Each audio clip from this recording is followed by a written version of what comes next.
Do you know how to buy property for as little as $10 and sell it for 100 times more? And how to get off serious debt and start building wealth by following a proven system no matter what your situation is? Because today's guest will show you how you can demolish debt and build wealth in record time. Hi, my name is Vindhya V. This is Art of the Extraordinary, the podcast for those of you who's ready to play a much bigger game and leave an extraordinary legacy behind. I'm glad you're here, and it's time to make your quantum leap. Today, my guest is Karen Ford, who is a master financial coach, a public speaker, an entrepreneur, and an author who has coached people with a variety of money issues, from just $500 in debt to $800,000 in debt. Her mission is to inspire others to rid themselves of debt and build wealth. She will today teach you how she took $10 and bought a property and sold it for $1,500 and much more about money on this show right now. So Karen, how in the world do you buy real estate for as little as $10? That's a great question. Here in the United States, and I don't know how it is there, but we have what we call a state auditor auction. And what happens is when people don't pay their property taxes, it ends up going to the state where the state owns the property. And of course, the state is not in the real estate business by any means. So they want to get these properties off their books and they auction them off. And so I attend this auction each year and had actually purchased the property for $10 and then ended up selling it after I got the deed. And that's really a lot of fun. Oh, wow. Can we come over there and do it? Sure. Come on down. Yeah. The more the merrier. Yeah. All right, Karen, now I want to come back to that story again and talk a little bit more about it. But before that, I just want to ask you, how did you get into real estate? Was that the first deal that you did, or how was that journey like before that? Well, I have always admired people that bought properties and then would fix them up and then flip them, so to speak. They'd sell them for more of a profit after they renovated and did the necessary repairs. And so several years ago, we began buying properties, fixing them up, painting them, putting in new carpeting and new kitchens and bathrooms, and ended up selling them. And it became a very lucrative business. And I thought, wow, this is really working.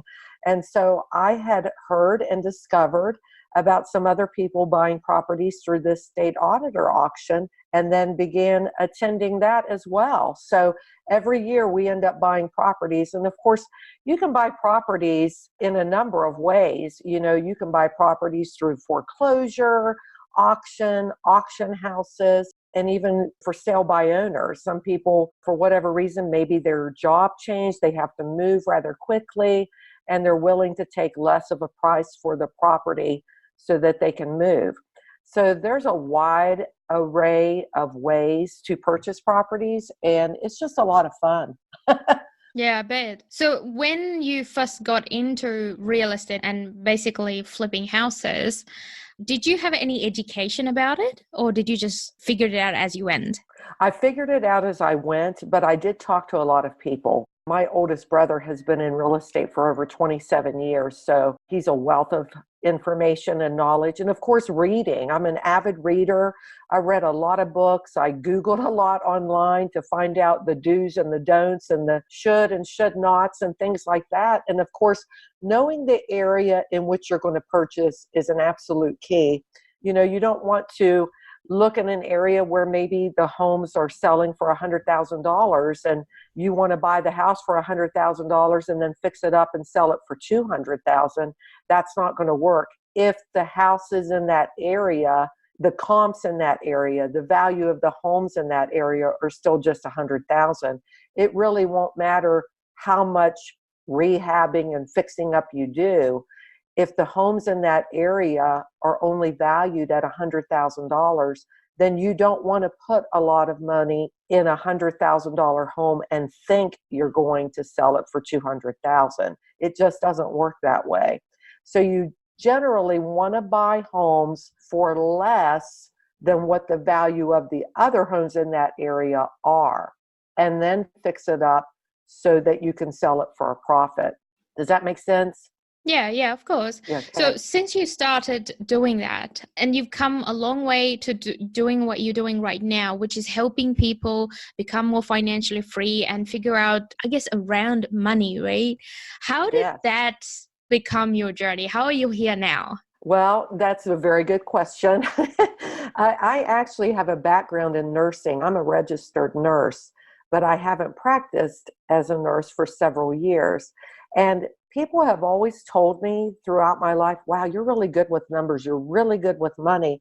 I never really saw that necessarily about myself, but I started on that journey, and I had someone tell me, you know what, Karen, you would do really well with financial coaching. I think you need to go get some more training so that you can help people. And so I had already left my nursing job, and I went to some training and additional training to become a master financial coach. And I absolutely loved it. And I love it today. And I look at it like this. When I practiced as a nurse, I helped people get healthy physically. And now as a master financial coach, I help people get healthy financially.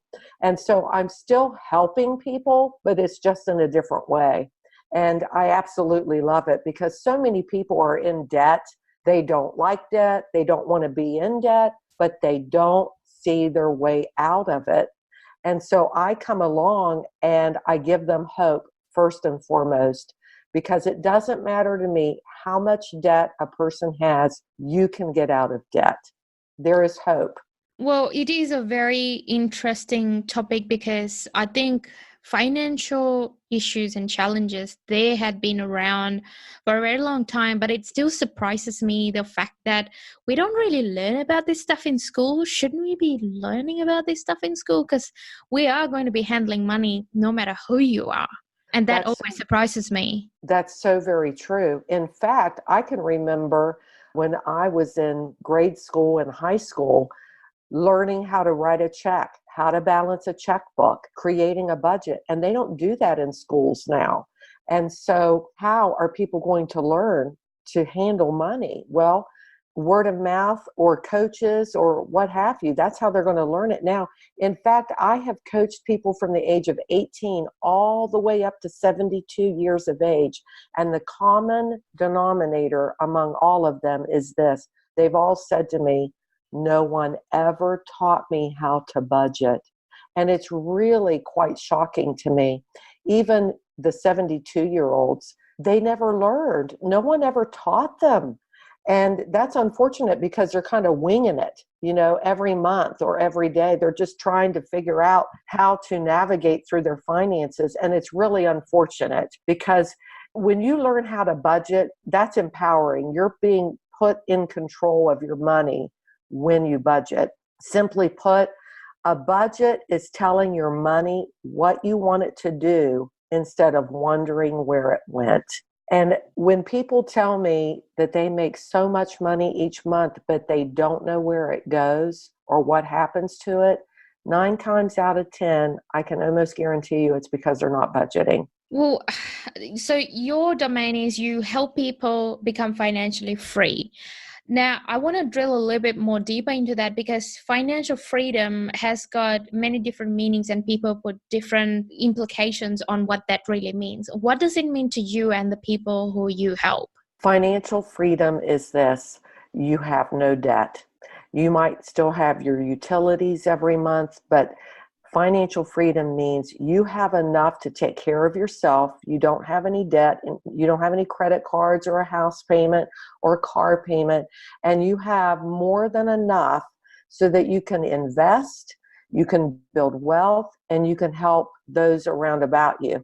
One thing that I absolutely love is being able to help other people financially. If there's a single mom who's working and maybe she's struggling, it brings me great joy to be able to help her financially.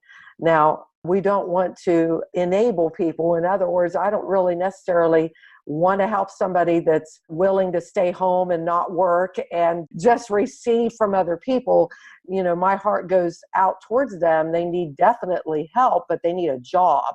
So I want to help somebody that's already working and they're trying to do the best they can, but they just don't have enough. Those are the people that I want to help. But financial freedom means exactly that. You don't have any debts. You have more than enough income to take care of yourself and to invest, build wealth, and help those around about you.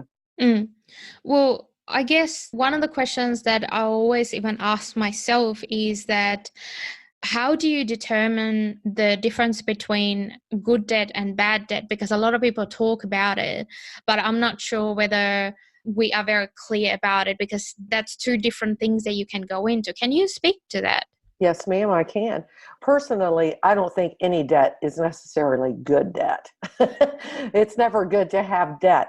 However, in the terms that you're speaking of, bad debt, good debt, credit cards are not, that's bad debt because you're buying things on a credit card, which has interest. You know, student loans, personally, I think that's bad debt because you're having to pay lots and lots of money for an education that you may or may not use. Cars are a bad debt because when we define bad debt, good debt, bad debt is anything that's going to depreciate. So a vehicle always depreciates. It never goes up in value unless you're talking about antique vehicles. But a car that you're driving to and from work, anything like that, that would be bad debt to have a car loan. Credit cards are bad debt.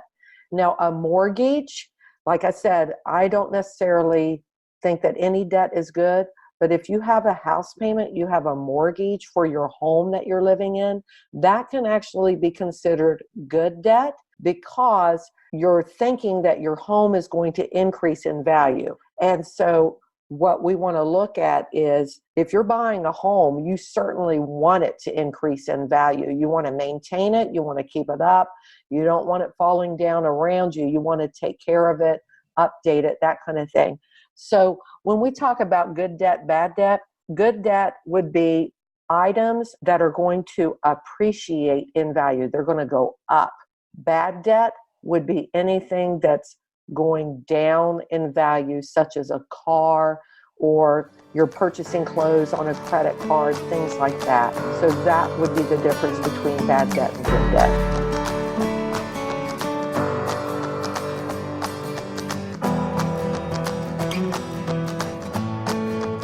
It's interesting that you talk about things like student loans, and it is very common to have a student loan, especially if you have been to university and you're still coming out, which means you've got a massive amount of debt, but you don't really count that in. It's just such a, like, it's so hidden sometimes because you don't think about it because, you know, the work is already done. And then when you start paying, then you kind of start to feel it a little bit more. That's so very true. And it's almost like, you know, when I've coached people that have student loan debt, it's like a pet that they've had for years because it never seems to go down or they get rid of it. I mean, student loans, depending on how much you have in student loan debt, you can have student loan debt for years. And that's why I compare it to a pet that has been hanging around. And that's so very true. You don't really think about student loan debt until you have to start paying it back. And it just seems like that debt never really goes down very quickly unless you get really focused and pay more than what they're requiring you to pay each month. And then if you end up paying more on it, then of course you can get it paid down much more quickly. Well, one thing that I know about you is that you help people pay off debt that is as little as from $500 to about $800,000. Now, when in paying off that debt or just writing it out, do you follow different strategies? How does that work? 800,000 is a big amount. Yes, it is. It's a very large amount, but if you become focused, you can do it. Now, how do we pay off debt? Simply put, is you make a list of your debts from smallest to largest. whatever debt it is. And let me just give you an example. Let's say the smallest debt you have is a credit card debt of, say, $100, and your monthly payment is $50 a month. And let's say you pay off that credit card payment this month. Well, now you don't have that $50 a month payment. Now, what we don't want to do is we don't want to spend that $50. Now what we want to apply that $50 payment to the next debt that's on that list along with that payment. So let's say the next payment is another credit card of, say, $100 a month. Well, instead of making that $100 a month payment, the credit card payment that you no longer have, which was $50 a month, now you're going to add the 50 to that 100. And instead of making a $100 payment to that card, you're going to pay $150 a month on that card until it's gone. And then you're going to take that $150 and you're going to apply it along with the regular payment of the next debt. And that's what we call a snowball effect. You know, a snowball at the top of the hill is very small, but as it trends down and rolls down that hill, it gets larger.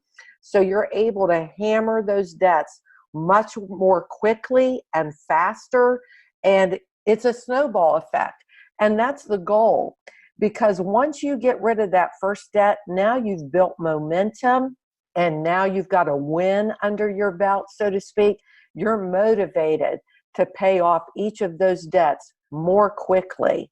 So as soon as you get that smallest debt paid off, now you're ready to keep on track and have that snowball effect. Well, it feels to me like, the same strategy to follow with like weight loss, In the beginning, you wouldn't be that noticeable, but if you stick to it and you're committed and keep doing the same thing, then you start seeing bigger results. That's so very true. And that's a great analogy as well. Absolutely. Tell me more about your book, Money Matters. Why does money matter? The book, what was the vision behind writing the book?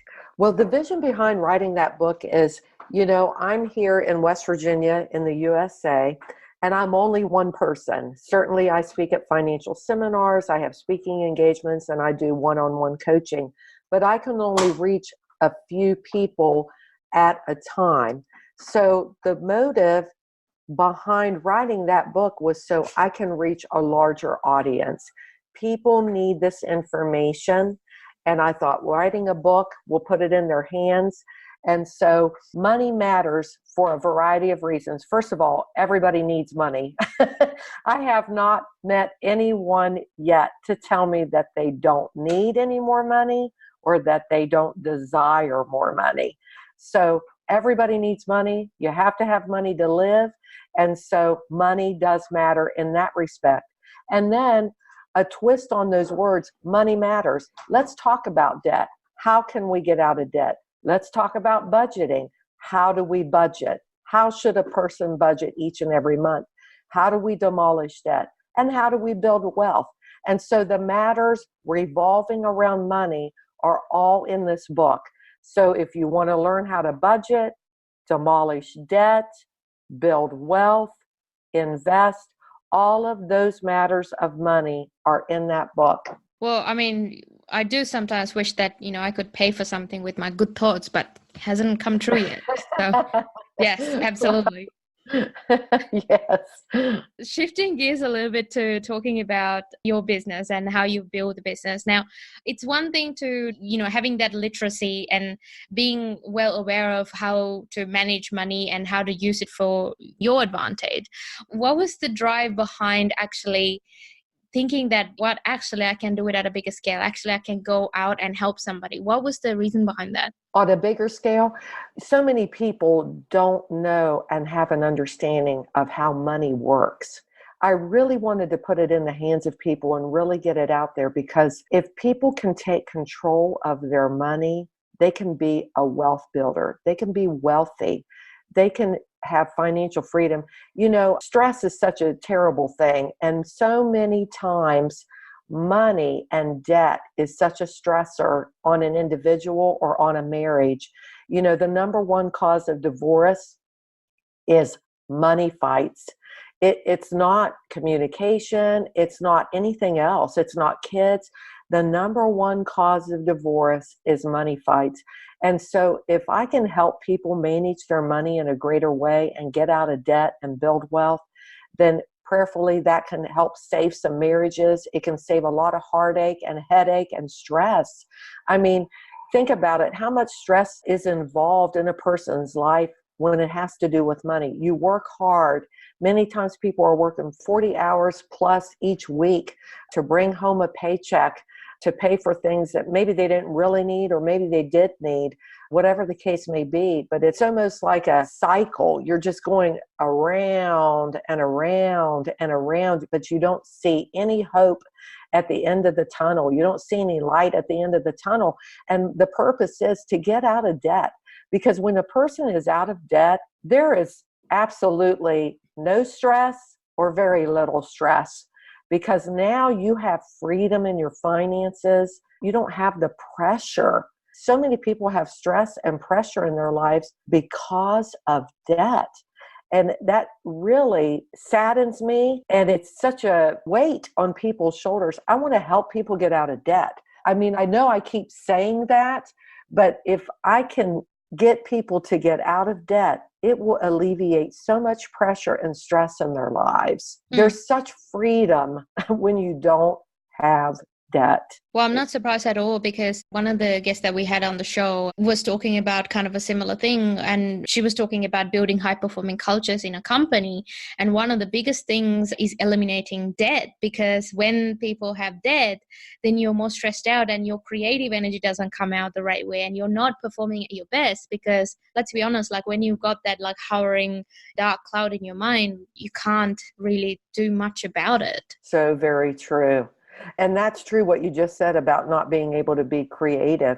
You know, it's hard to think about anything when all you're consumed with is debt and how do you get out of debt. It's almost like it's captivating your thoughts. It's holding your thoughts captive. You can't think about anything else. You can't think about a vacation. You can't think about anything else because of that debt cloud that's over you, as you so well described.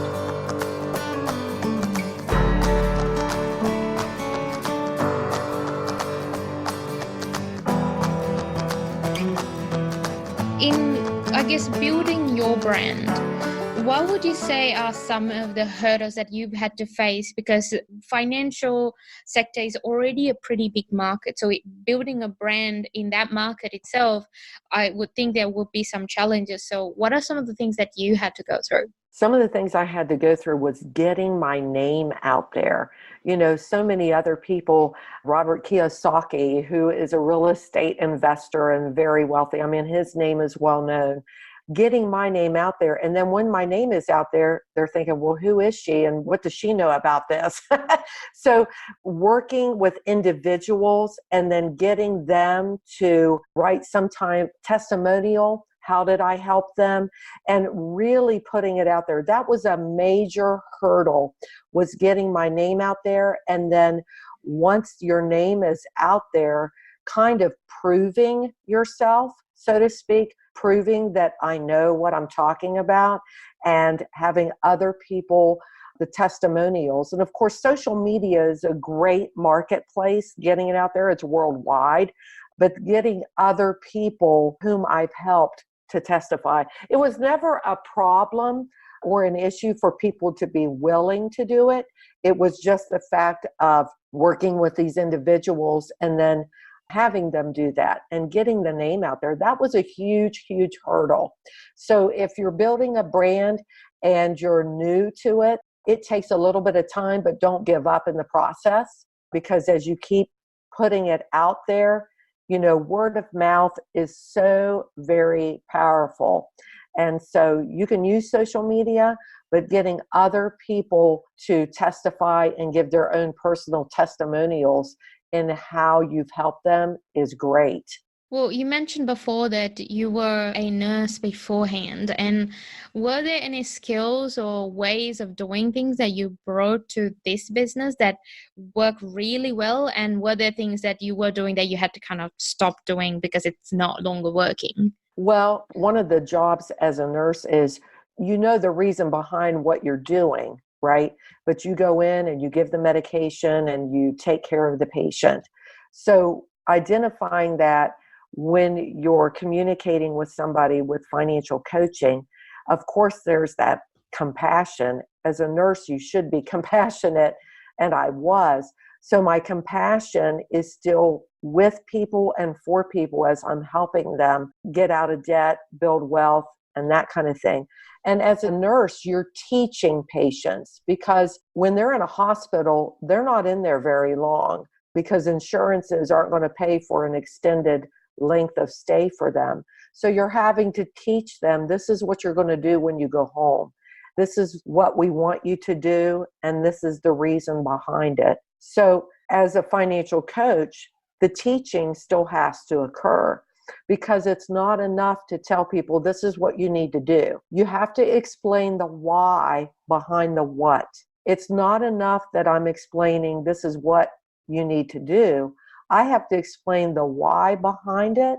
Otherwise, they're not going to understand why they're doing it. And many times, if they don't understand why they need to do it, they're not going to stick with it. So if I say, this is what you need to do, and this is why you need to do it, now the light bulb goes off. Now they understand why they need to do it, and they're more apt to do it because they understand why they need to do it. So I would say compassion is a definite element that I took from nursing into financial coaching. The teaching element I took from nursing into the coaching as well, because that's so very important. You know as well as I do, if somebody tells you this is what you need to do, but you don't understand why you need to do it, you can decide, I'm not going to do it. But if you understand why you need to do it, then you're going to stick with it. What kind of things did you have to change in how you did things, or stop doing for that matter? What things that I had to stop doing? Sometimes in a hospital setting, you're on a time element. You need to do things rather quickly. The task, if it's going to take you 5 minutes, it should only take you 5 minutes. You're not going to have time to go any longer than that. When it comes to financial coaching, things in my mind that I think should take a short period of time may actually take longer. Everybody's different. So me speaking to someone and coaching with someone, it's ultimately their decision. So they're going to decide if they're going to be willing to do what I'm requesting them to do. So that's the first hurdle. The second thing is that I had to change was, I might be explaining something to an individual and maybe they're not getting it. I need to be willing to take more time with them.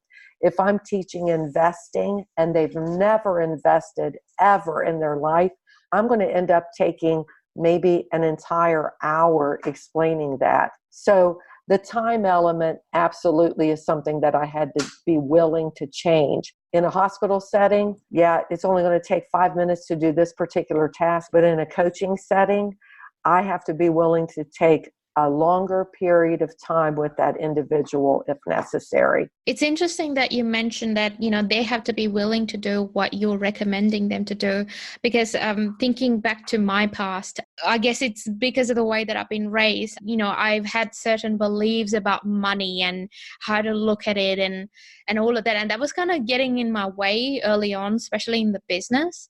And I had to change that mindset, because what was happening was I was doing a lot of great work and I was so passionate and my clients were getting amazing results.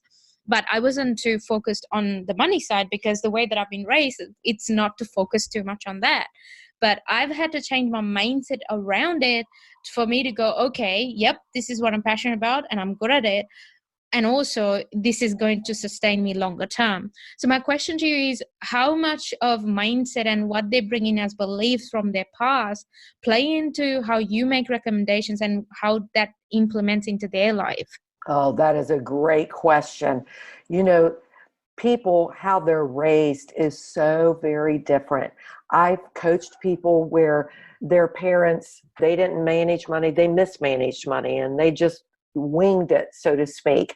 So that the past absolutely plays a part, because if their entire life and how they were raised was, well, we got paid and we just bought what we wanted and leave the bills until they're absolutely due, that absolutely changes the way I'm coaching them, because now we have to start way back at square one and say, listen, when you get paid, this is how we have to manage money. We have to pay bills first before we decide to go take a vacation, before we go take a holiday, before we go do something with the kids. The bills have to be paid first. And so absolutely the past plays a huge part. So it's kind of like you're untangling a mess before you can straighten it out. And so changing their mindset many times may take a little bit of time. And that's a great question. Sometimes my coaching, the first 2 or 3 sessions of coaching, is all about how were you raised? What did your parents teach you about money? What do you know about money? Because that absolutely is going to help me to be able to identify, okay, this is what we're dealing with here. You're getting paid and you're just buying whatever it is you need or want before you take care of bills. So that's a great question, and it plays a very important role. Well, Karen, if you go through your entire journey to right now, what would you say is like the best advice you got, whether regarding money or whether it's related to business? Regarding money or business, I would say if you have a passion, whatever that passion is, and maybe you're not doing it right now, go for it. That would be the first and foremost thing I would have to say. If you have a passion, whether it's in business, whether it's getting out of debt, whether it's building wealth, go for it. It doesn't matter what anybody else is telling you around you. I had people tell me when I left my nursing position, you're crazy. What are you doing?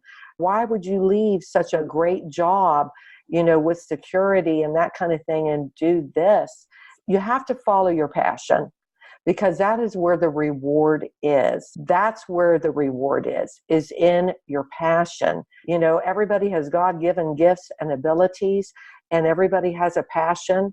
So follow your passion, whatever that might be. That would be first and foremost, I would tell someone. That's such great advice, because I can relate to it myself. Mm-hmm. I was told crazy when I left my job.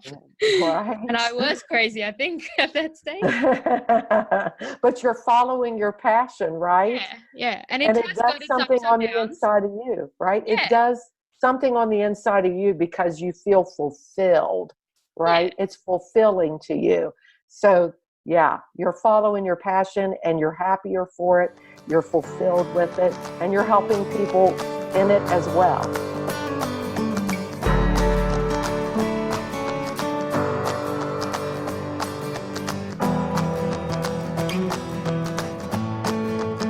What would you say is the worst advice you've been given? Ooh, the worst advice I've been given.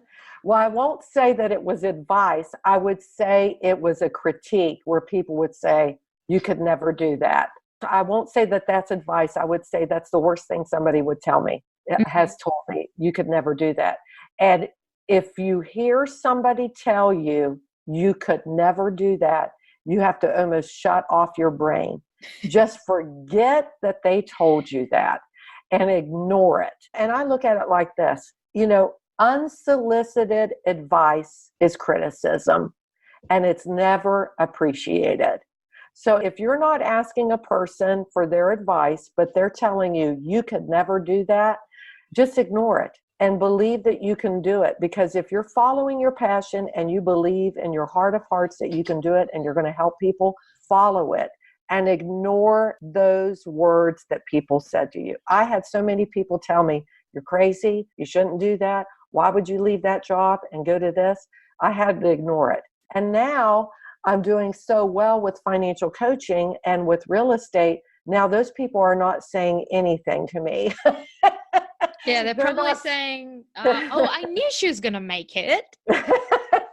They're either going to tell you that or they're not going to say a word. Yeah. Or they say, hey, can you teach me how to do what you're doing in real estate?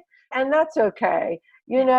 Sometimes people are just telling you that because maybe they're trying to prevent you to going down the wrong path or the wrong road. And maybe they think, maybe in their heart of hearts, they are trying to help you. But most people are good-hearted. They're not trying to veer you off into a ditch. They're really thinking, look, the decision you're making maybe isn't such a good one. And you know what? I have to believe that when people told me you're crazy, you shouldn't be doing that, they were trying to really help me. But I still followed my passion, and I am so rewarded in what I'm doing now, and it's okay. But ignore those words if people are telling you that. And usually when people say that, yes, it does come from the best of intentions, but usually the underlying thing is that, one, they are not brave enough to be doing what you want to do, and they're scared that you would go ahead and actually do it because that would make them feel bad for not actually going for what they want. Right. That's exactly right. They're displacing it. They're thinking, well, I would never do that, so therefore you shouldn't. Yes. And now that you're doing it, now I feel like I have to follow my dream, but maybe they're not brave enough. Maybe they're afraid. But you know what? I give people hope, because if I can leave a job like nursing and doing what I'm doing and following my passion, then that means I'm bringing hope to those people. Maybe they're going to follow their dream now. Yeah. Right? Yeah, absolutely. I actually have got friends who hate me because I've given them hope. Yeah, I know what you mean. Oh my goodness. Yeah. Okay, if you could go back to the beginning of your journey, what would you change about how you did things? How I did things. I probably would have done it sooner, to be quite honest with you. I would have done real estate. I'm 56. I've only done real estate for the past 10 years. If I knew then what I know now about real estate, I would have been doing this in my 20s. I would have started this in my 20s. But we can't turn back the clock, and I'm not going to feel guilty about it or kick myself over it. Hey, I'm doing it now. So the thing that I would have done differently, I would have started a lot sooner. What would you say is the number one thing you learned about yourself having been through this amazing journey? One thing I learned about myself is I had to fight my own battle in my mind. Can I do this? Am I taking a risk? Should I do this? Hearing the clamoring of other people, I had to fight my own internal battle. And that's the one thing that I had to learn. I had to learn to fight the thoughts in my own mind and do it anyway. Yeah, that's what I had to learn about myself, to fight that battle internally. I'm sure you probably went through that yourself, hearing everybody else tell you you shouldn't do it, or you can't do it, or you're crazy, or whatever it is they're telling you. And, you know, that still plays a part on your own mind because you're hearing this from people. And so you have to fight through it. Yeah, that's what I learned about myself. I had to fight through it and do it anyway. And I'm so glad I did. I'm so glad I did. Yeah, absolutely. Wouldn't have it any other way. That's exactly right. Well, Karen, for the folks in the audience who would like to get in touch with you, learn more about whether it's real estate investing or getting out of debt, how can they do that? Well, certainly my books are on Amazon. They can find them there, or my website. My website is karenford.org. Nice. Well, before I let you go, what would you say is the most important thing you want us to remember in becoming financially free? Budget. If you want to manage your money and take control of your money, you need to learn to budget every month and follow the budget. And that's going to put you in the driver's seat, so to speak, in the area of your finances. Great. Thank you so much, Karen, for being on the show. And it has been lovely chatting with you. Thank you so much for everything you shared. Thank you very much. It was my pleasure. Well, that is our episode for today. I hope you got lots out of it as always. Please go and grab a copy of the #1 best-selling Amazon book, Money Matters, that's written by Karen. Now, this book is not only motivational, but also it's got a lot of practical advice. So go and grab a copy. And also, go check out the show notes at vindiav.com and you would get a summary of all the advices and everything that we shared. So make sure that you go check that out as well. And until I meet you next time, keep at it in your extraordinary journey.